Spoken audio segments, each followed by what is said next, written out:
November 10, 2023.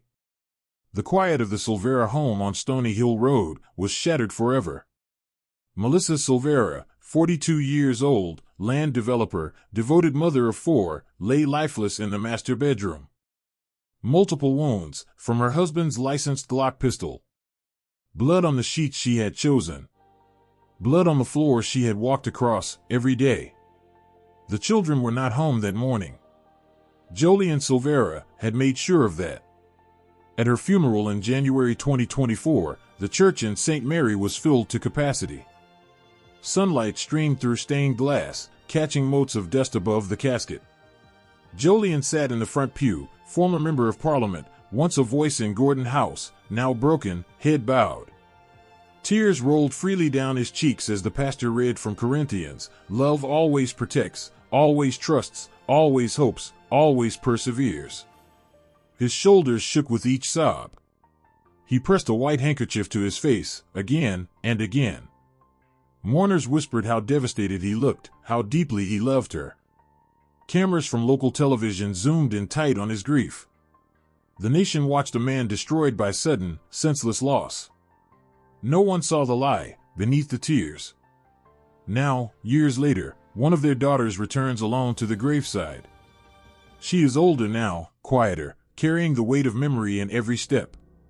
In her arms, fresh white lilies, exactly the pale shade that once filled vases at the funeral home. She kneels on the damp grass, places the flowers carefully against the cool granite headstone. The inscription is still sharp, still painful, beloved wife and mother. Taken too soon. November 10, 2023. She traces each letter with her fingertips, slowly, as though she could feel her mother through the stone. A warm breeze moves across the cemetery, lifting the edges of the petals. She watches it play there for a long time, watching the flowers tremble. "He cried at your funeral, Mom," she whispers into the stillness. Her voice is soft, steady, but laced with something older than her years. Everyone saw him break down in that front pew. She pauses, lets the wind carry the words away. "But those tears, they were never for you." Her finger lingers on the carved date. They were for himself. For the life he knew was ending, the moment he pulled the trigger. For the man he used to be, before the argument, before the gun, before the blood. She closes her eyes for a moment. The breeze returns, cooler now. She stays kneeling until the sky begins to bruise with dusk, until the cemetery attendant's keys jangle faintly at the distant gate. Only then does she rise. She brushes grass from her knees. She looks at the headstone one final time, memorizing it, perhaps. Then she turns and walks away down the gravel path. She does not look back. The white lilies remain, glowing faintly in the fading light. The headstone stands motionless under the wide Jamaican sky, a silent witness to everything that was lost. Far away, in the concrete hush of a maximum security wing, Jolene Silvera still wakes most nights around 3 a.m. The same hour the argument reached its peak back in 2023. He hears her voice again, sharp, hurt, final. He feels the weight of the Glock in his hand, the recoil that traveled up his arm like judgment. He sees her face in the dark, eyes wide open, staring past him toward something he could never reach. The tears come then. Quiet. Private. Useless. They slide down the same cheeks that wept so publicly at the funeral. No reporters wait outside his cell. No sympathetic hands press tissues into his palm. No congregation murmurs that he is brave, or broken, or human. Only the man. Only the memory of the shots that echoed through the house.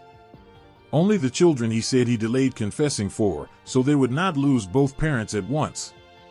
He confessed anyway. February 2, 2026. Guilty plea to manslaughter. Provocation, he claimed. The court listened.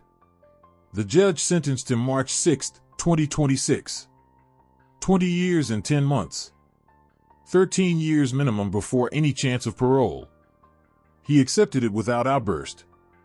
Just a nod. Just another tear. Melissa's 4 children lost both parents on the same night. One to the grave.